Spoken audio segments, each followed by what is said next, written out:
Сайн байцгаана уу эрхэм хүндэт үзэгчтэй. Монголын үндэсний олон нийтийн телевиз MNB спорт цуг үзүүлж байна.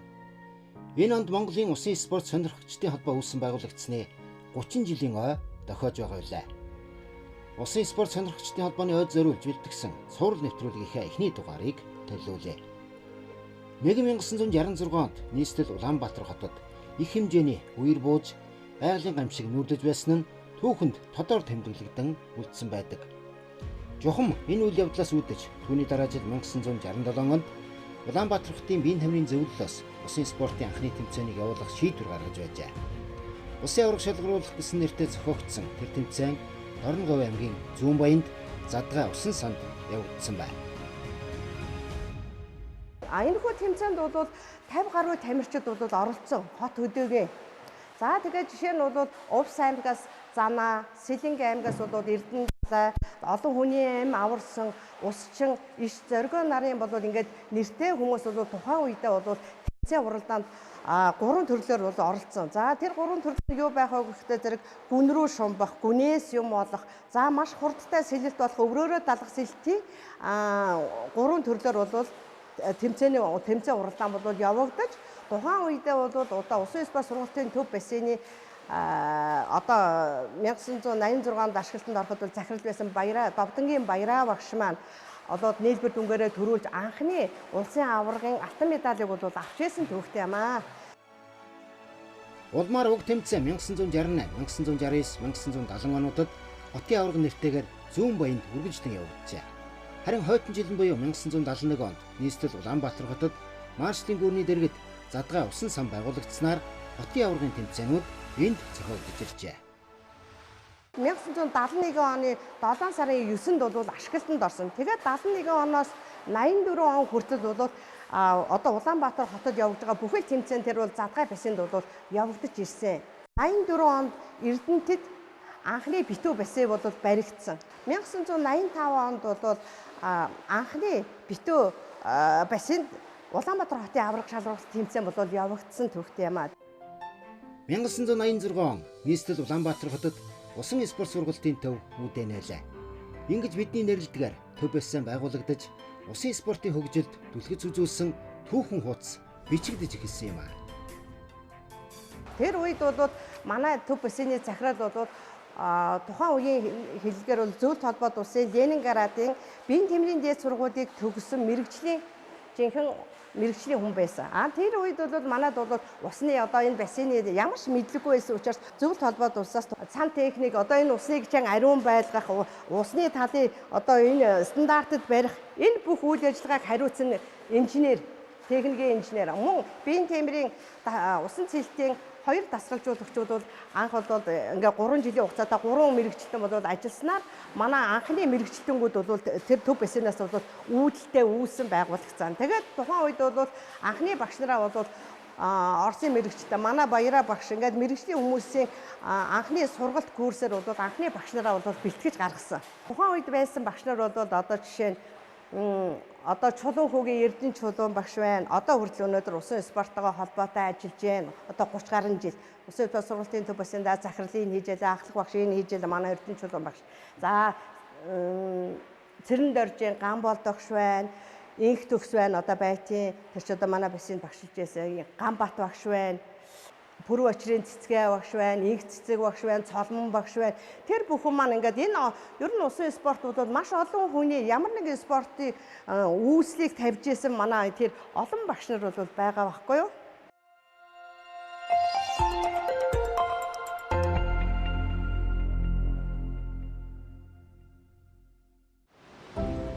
Үнэхээр олон хүний, олон багш дасгалжуулагчийн нөрөх хөтмөр зүтгэлийн үрээр усын спортын хөгжлийн суурь тавигдаж усан спорт сонирхогчдын холбоо байгуулагдаж өндөр үедээ өргөснөөс хойш өнөөдөр 30 жил боллоо. Тэр олон зүтгэлтнүүдийн тэргуун магнад онцлох эрхмүүдийн нэг бол Арднагийн Бадрах багш. Усны хэмээн удам судран мэт овоглогдсон Бадрах дасгалжуулагч өмнгийн говийн хүн. Өөрөө бүх болох хүсэлтэй байсан ч усын спортын дасгалжуулагчийн мэргэжлэр суралцжээ. Хүүхдтэй бөхөр барилдсан. Барилдаад Бүрдэмнэ спирт кадад анх жоохон хүүхд бараг нас нэмж нөгөө тэр үе чинь насны хязгаартай байсан. Тэгээд насан туршид орж чөлөөтөхөр 4-р байранд орж тэгээд Дамжин Ширээ багш. За энэ өмнөгөөс нэг гайгүй барилдах хүүхэд гарч ирлээ. За чи 10-р анги төгсөнгүүтээ багшийн дээд сургуульд орж ирээд чи над дээр ирнэ шүү гэж хэлжсэн. Тэгээ 10-р анги төгсөөд би дүүрийн дээд сургууль ирээгүй учраас одоо ангийнхантайгаа илгээл таваад барилга бариад. Тэгээ барилгачин болж явж байгаа. Тэнтэй тэр үедээ яг ажил сайн хийсэн. Хөдөлмөр соёлын 3 удаагийн аварга болсон учраас тэр яг болоод 3 дахь жилдээ сургуульд орох болсон. Би дүүрийн дээд сургуульд ирсэн. Тэгэхээр би дүүрийн дээд сургуульд тэнцээ хүрээд ирсэн чинь шууд намын даалгавар эвлэлийн илгээлтээр тэр үед нөгөө эрт сайн ажил хийдэг болсон чинь осголд намын гишүүн боллоо.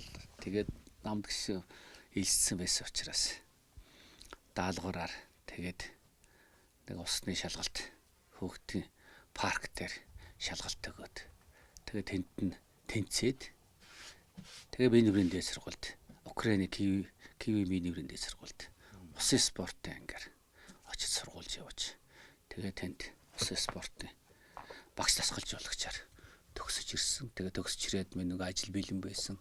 Хөгөл солоочдын усын спорт сургуулийн төв гэж шинээр баригдаж байсан учраас мэрэгжилтэнгээ бэлтгэх явуулж ирсэн юм билээ.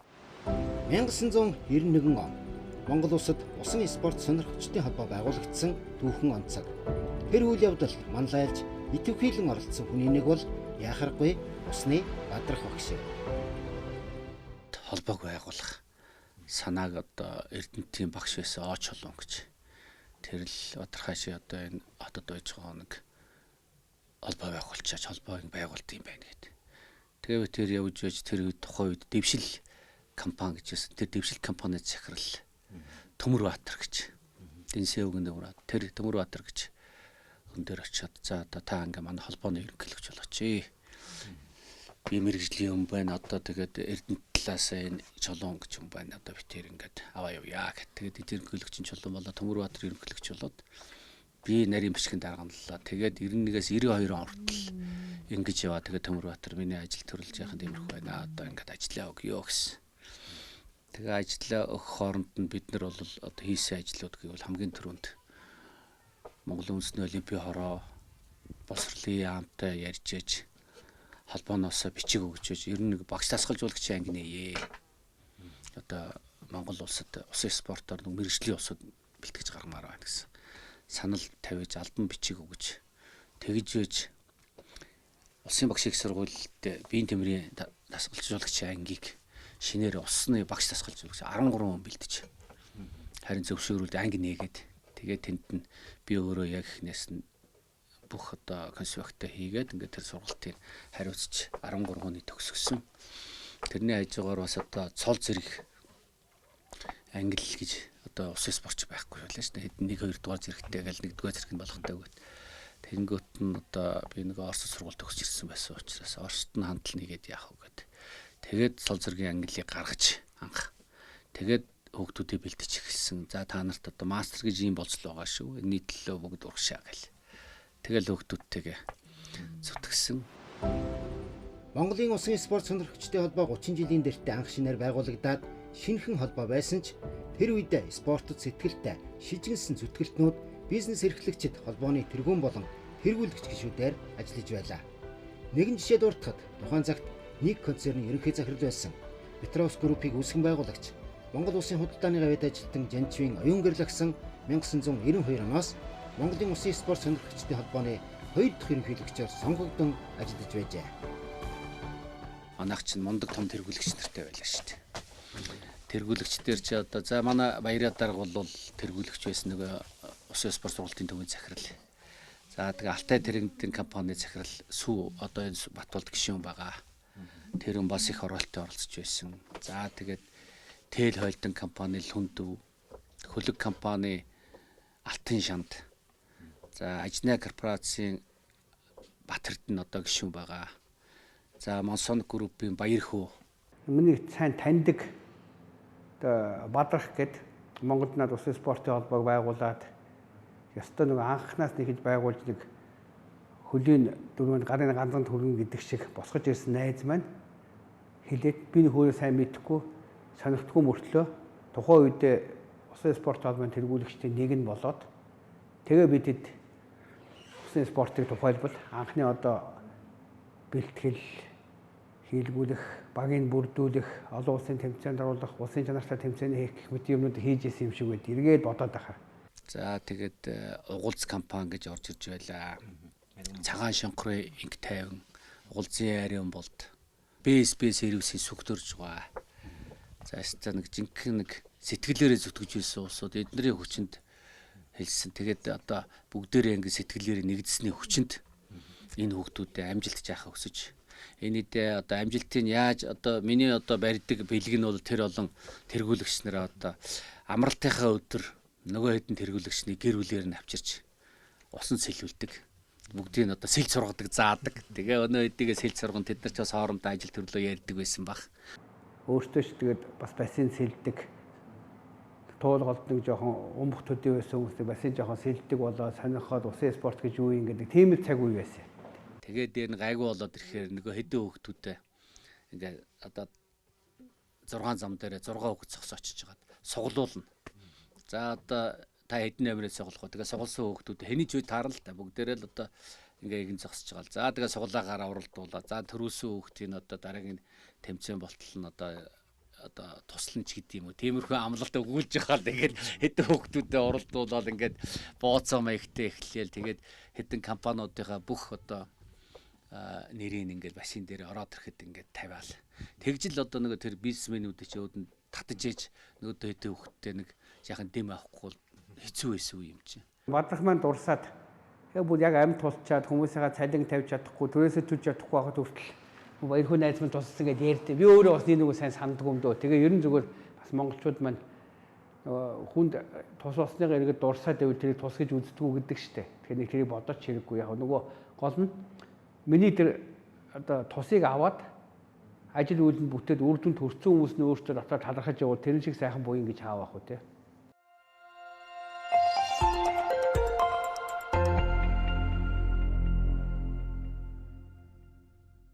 Хойд бид нар тийм шинэ нийгэмд шилжчихсэн шинэ улс төрийн болон нийгмийн эдийн засгийн тогтцоор шилжчихсэн байсан үеийн тийм шилжилтийн учир олохгүй байсан үед харин манай үеийн хэдэн бизнесмэнүүд улс төрчид бас жоох их оромж нийгмийн идэвхтэй зөв байр сууриас байсан учраас энэ спортын холбоод маань сэргэж шинээр зохион байгуулалтанд ороод тэгээд тамирчид төрөөд явсан. Одоо ингээд эдгээр бүгд нэг сайхан тодорхой хэмжээнд ТЭВ болон дэлхийн олимпийн наадамд оролцоод яваад байна шүү дээ. Тэгэхээр яг л тэр үеийнхний бүх спортын төрлүүд дээр яг л тэр үед байсан манай үеийнхний л чадлаараа сэтгэл хангалтын үр дүн байх гэж боддог байхгүй юу? Усан спорт сонирхогчдын холбоо байгуулагдаж, үйл ажиллагаа нь баталжиж, бэхжих хэрээр тэмцээний тоо хамгийн түрүүнд нэмэгдэж ирлээ. Тухайлбал усан спорт сонирхогчдын холбоо байгуулагдаад анхны улсын аврах шалгаруулах тэмцээнэ 1990 оны дунд үеэс эхлүүлсэн байна. Мөн Монголын усан спортын нэр хүнд улам бүр өсч, өргөжин тэлж, твийн болоод олон улсын холбооны гишүүн болсон түүхэн үйл явдлууд өрнөжээ. Дэд ерөнхийлөгчдөр чулууныг л явуулаад би болохоор яг ажиллаа хийгээл тэгэл гарын үсэг хийгээл тамга хийлгэж яваа нэг юм гурвалжин тамгатай холбоо гэсэн. Тэгээ хэдүүлээ бас тэндээ бас нэг эмблемтэй болж яваад. Тэгээ анхны улсын аврах шалгаруулах тэмцээнийг 95 онд анхны улсын аврах шалгаруулах тэмцээний зохион байгуулсан. Усан спорт сонирхчдын холбоо байгуулагдсаар бол эдэрчүүдийн авраг, хотын авраг, улсын авраг бол бүр жил бүр тогтмол явагддаг болсон. Энэ бол манай усан спорт сонирхчдын холбоо байгуулагдсны бас нэг гавьяа. Тэр үед нөгөө манай бассейнд чинь бүх сургуулиуд ч ордог байлаа шүү дээ. Бүх сургуулийн оюутнууд. Тэгээ оюутнуудад ингээ сайн сэлж байгаа хүүхдүүдийн аваад за чи айл нутг гэхээр чи бүгдээрээ тэр нөгөө хүүхдүүд чи би овсын харанга өөр хангаах гэх. Тэгээ өнөөдөлөө чи бүгдийг ингээ бүртгэж авчиж жагаад нөгөө биеийн тэмрийн спортын хороор руу за танай одоо аймагаас ийм улсууд ийм төрөлд оролцох гэж байгаа шүү гэд мэдүүлгийг явуулж байгаа. Тэр дарга нар зөв бөөм баяр тамаа дараал явуулна үстэй. Тэгээд бүхэл бүтэн одоо ингээл аймагудаас аймаг болгоноос л 3 4 хамгийн дээд 8 тамирч орж ирсэн. Бүр өмнөгөөс хүртэл том баг орж ирж хэд хэд бас түрүү авч ирсэн шүү дээ. Гэх мэтчлэн нөгөө сайн сэлж байгаа хүүхдүүдийн тэгэл улсын аврагыг 95, 96, 97 онд улсын аврах шалгаруулах тэмцээн зохион байгуул тэр зардлыг одоо манай холбоо дааж тэгэл сайхан улсын аврах шалгуур тэмцээн зохиож тэгжил явж исэн. Тэгээд тэрний хүчинтэл одоо хүүхдүүд бүр их ингээ эрчтэй өрсөлдөж тэгээд тэр эдэн компаниудынхаа нэр дээр нөгөө хэдэн хүүхдүүдтэй хэсэг хэсгээр хуваачиж байгаа л. За одоо улсын аврах шалгуурлах тэмцээнд одоо ажны корпорац одоо тим улсууд гихтэл гараад ирж нэг концернаас гараад ирж байдаг. Тэгээ тэл хойд ингээл бүгдээр баг болгочихоож хүүхдүүд чинь нас насантай өрсөлдөөл тэгээ нэг мундаг том өрсөлдөө бүгдээрээ бүх компани нэр дээр бас нэг өдөр хоол идүүлэх гээд байгаа шүү дээ гол нь.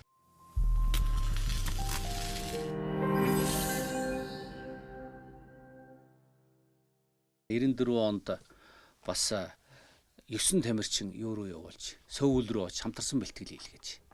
Тэгээ энэ тэргүүлэгч нар нэг тэгж тусалсан. Тэр үед Азийн холбоонд элсүүлэх бүх ажлыг Алтай Тэрдэн компани тухайн үе шүү дээ. Алтай Тэрдэн компани захирал Сүхбаатарын Батболд одоо энэ гишүүн маань хамгийн анх одоо нэг гадаад талтай мундаг хүн чи одоо тэгэл дорн яваал холбоонд элсүүлүүлэл татвар матварын төлөөл тэгээ Азад элсэж ирсэн.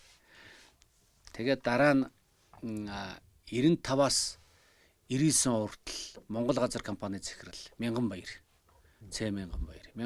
бол одоо тэр үед манай тамирчдыг 95 онд тэмцээнд оролцуулсан, Азийн наадамд оролцуулсан 7 тамирчин 2 тасгалжуулагчтай оролцуулж байлаа. Тэгээд юуны ФИНА одоо олон улсын усан спортын холбоонд элсэх ажлыг одоо Монгол газар компани хариуц зохион байгуулж байж бүх төлбөрийн төлөө тэгээд Монголын усан спортын холбоо анх удаа одоо олон улсын усан спортын холбоонд элсэж тэгээ гишүүнээр элсээд Монголын усан спортын хөгжлийн 30 жилийн түүхээс сөхөж усан спорт сонирхогчдын холбооны ууган тамирчдаас онцолж байна.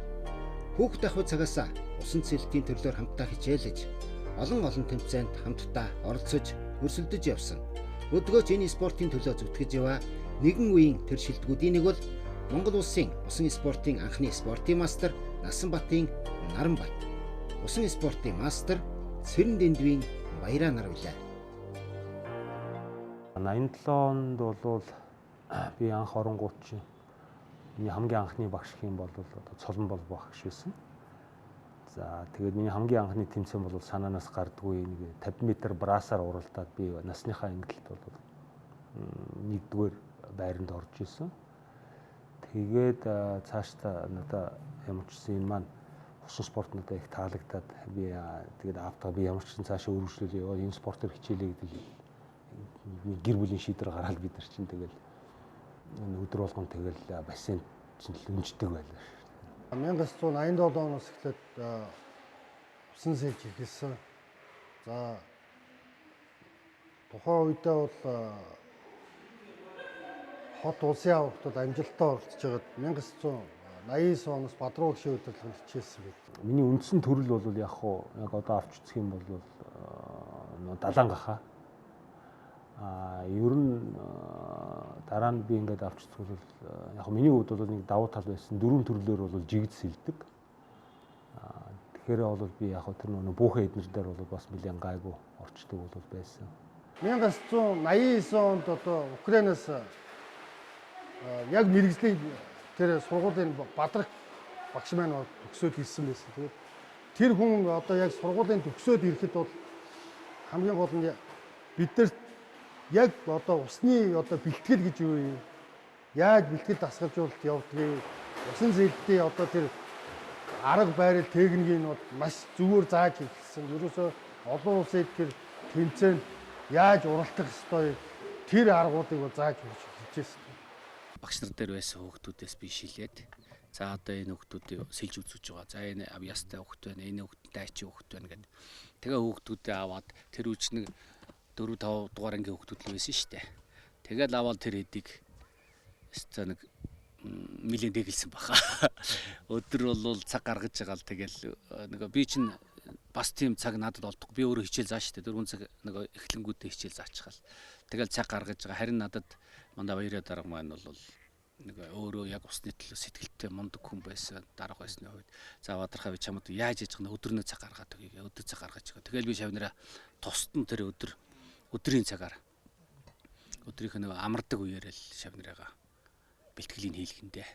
Бадруу багшийн систем бол айгүй системчлэгдсэн бол байсан л да. Бид нар ч гэсэн анх бол яг гоо Карташов бол Оросын миний анхны багш байсан ч гэсэн бол яг өөрийнх нь мэргэжил нь бол яг юу бол биш 100 одоо усан спортын дасгалжуулагч биш. Яг өөрийнхөө тэр туршлагаараа мэдлэгээр л бид нар зааж ирсэн болохоос биш. Яг юм системчлсэн арга барилаар бол биднийг бол бас төдийлөн тэгж одоо зүгээр эргээд харахад бол надад бол тэгж харагдаж байгаа юм л да тийм. Бадрах багшийн хувьд бол ерөөсөө 100% бол ерөөсөө системчлэгдээл бидний чинь хуучин Карташов багш нар бол бид нар чинь 3 цагт ороод орой 8 цагт гарч ирдэг байлаа шүү дээ. Нүдээлээд. Бадрах багшийн бэлтгэлэнд бол илүү эрчимтэй бид нар чинь юу гэдэг нь 3 цагт орж ирэл 6 цагт бид нар гардаг байхгүй бэлтгэлийн. Тэгэхээр чинь чанар нь бол шаар өөр болж эхэлж байгаа. Ер нь тэр арга барил нь бол шал өөр болж эхэлж байгаа юм. Би намрын одоо хүүхдүүдийн суур үлтгэлийг чинь шууд бассейноос авахгүй бол дагуулаа гүйч штт. Дагуулж гүйлгсээр угаал дагуулаад баян уушаа орж ирнэ. Баян уушуунд ирж нөгөө би чинь өдөөний уучраас өдөөнөөс манай хадмаас мах ирдэг байсан.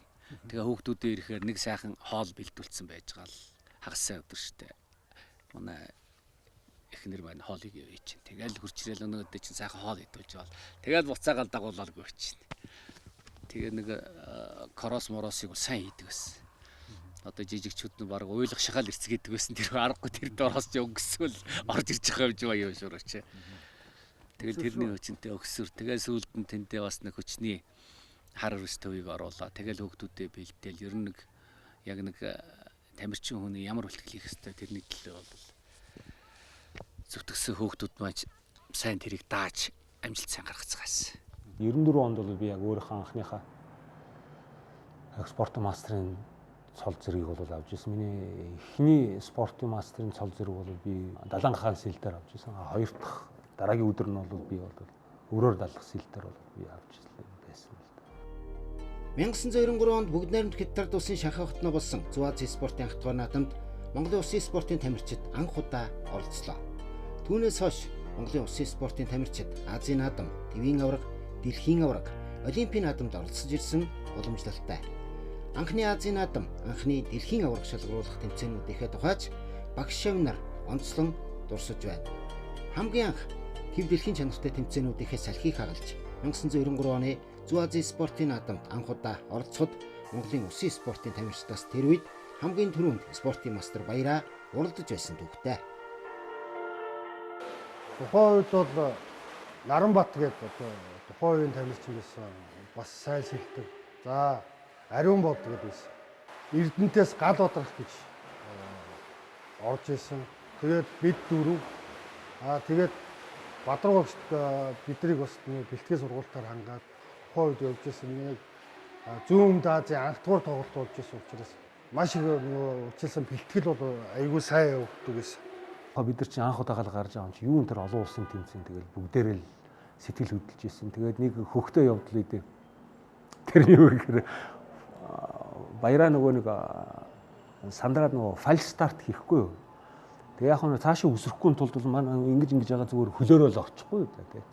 Тэгсэн дараа нь манай Олимпийн орооны ах нар бидний шиг бас хөөхөн бас шоглоод бусад орны тамирчид толгоогоор орж явах Монгол орны тамирчид хөлөөрөө ордог гэдэг. Тиймэрхүү явдал бол гарч исэн. Тэгээ дараа нь бол тэгэл хин галаа бид нар чинь тэгэл уралдаал. Тэр бол миний бага насны хамгийн гоё дурсамжууд байдаг лээ. Тухайн үедээ яг тэр наадамд очсноор юу ойлгосон гэхэл яг сэлэлт гэж өөрөө юу юм? Яаж сэлэх ёстой, яаж үсрэх ёстой, одоо техник нь ямар байх ёстой, энэ бүгдийг бол нэг ёстой одоо суралцаж ирсэн гэж байна. Дасгалжуулагчийн хувьд ч гэсэн бас нэг шинэлэг зүйл болж ирсэн. Тийм тэмцээн болсон. Нэлээд өгөөжтэй тэмцээн болсон. Дараагийнхаа одоо тэрний дараа Азийн наадам байсан. Ингээд дараагийн тэмцээнүүдэд оролцох бас нэг тийм том суур бэлтгэл болж өгсөн гэж боддог. Азийн наадамд болохоор баяраа яг оюутан байсан сургуульд хичээлтэй байсан. Тэгээд баяраа үлдээд Наранбат гал бодрах ариун болд Алтан туяа. Манай одоо Эрдэнэтийн мундаг сайн багш байгаа шүү дээ. Хамгийн анхны өстө сор тамирчинч байсан. Тэгээд бид дөрөв явж бас тэмцээнд бид нар явах болгондоо бол амжилтаа дандаа ахиулж явцгааж байсан. Бид нар чинь яг 100 бэлдэж исэн 9 сард болж исэн. Тэгээд тухайд чинь нөгөө нэг тогны хязгаарлалт усны хязгаарлалт их байдсан учраас төв бассейн чи ажилддаг. Тэгэхээр бид нар Эрдэнэт очиж нэг сар хийсэн. Тэгээд Эрдэнэт ч гэсэн хаагаад. Тэгээ манай тухайн Бадрах багш чинь юу яаж ирсэн. Жижиг бассейн дээр бид нар чинь ямар том бассейны дүүрүүлдэг биш. Жижиг бассейн руу ингээд доотлын ингээд чигжээд юугаар хаагаад тэгээ хүүхэд ус бид нар чинь нөгөө солийн төвс бид нар татж байгаа байхгүй. Тэгээ тэр хүүтэн ус нь болохоор чи юу ус? Карантин хүүтэн ус хашиж байгаа юм чинь. Тэгэл багш чи орвол за ор гээл бид нар бүрстэ орж болдог байсан. Амар хүүтэн. Тэгэхээр багш за тэгвэл та нар өдөөс хооштой ороод ир гэд Бадрах багш. Тэгээ бид нар өдөөс хойш ямар ч Google яа нөө хоороо дасгалаа хийж ил Google ороод ирсэн. Багш юм лисва плитик дээр ингээд 10 литрийн ус ингээд буцлагчихсан. Тэгээ тэр буцлангуудаа тэр нөгөө том баан руугаа хийгээл. За одоо айгүй гоё дулаахан болцсон. Та нар ор гээл. Тэгээ бүхэл бүтэн Азийн аваргын бид нар бэлтгэлийг чинь бол бүрэн хийж чадаагүй. Одоо юу гэдэг нь 25 метрийнхаа бассейн дээр хийж чадаагүй. Бид нар яасан бэ? Ард талдаа эрзэн үйж байгаад бид нар чинь сэлдэг байлаа шүү дээ. Татаал сэлээл. Тэгээ тиймэрхүү нөгөө богино занд чинь жижиг бассейн чи хийдэм байх 12 метр үгүй. Бид нар чинь тэгэл нэг даллал нөгөө 12 хүрчин. Тийм учраас чинь бид нар чинь дандаа эрзэнтэй сэлдэг. Тэгээ Азийн аварга дээр бид чинь 50 метр бассейн чи пүү харин дуустгүй нөгөө тийм шүү дээ. За яаж дуусгана гэж тэр чинь бас тиймэрхүү л бас юм бас гой тохиолдол болж лсэн. 97 онд бол бид нар чинь тэгээд Австралийн Перт хотод яг 1 сард бид нар бол явсан. Тэгэл тийш чи очиод бид нар чинь 50 метрийн бассейн дээр чинь тэгээд ямар ч гэсэн би тухайн үед чинь 100 м өрөөр далах сэл тэгээд 100 м бараасаар би орж исэн ба бас яагаад ч тэгж орсон юм бүүнэ. Тэгээ яг 50 м богино зайд бол сэлж исэн. Яг зүгээр хамгийн том дурсамж нь юу гэхээр дэлхийн аварга дээр анх удаага өөрийнхөө бас Монголынхаа тугийг бариад ингээ явах чинь бас гоё юм байлээ тий. Тэгээд 1 сар чинь бол Австралид чинь бол эд 100 тэгээд Перт ч амар хатуу нэмэх халуун нэмэх 40 мөчтэй байгаа ч. Тэгээд уулын энэ чинээс чи 1 сард нэг цав цагаан залуу явсан. Тэгээд эрэхтэй бол боб орж иж байгаа.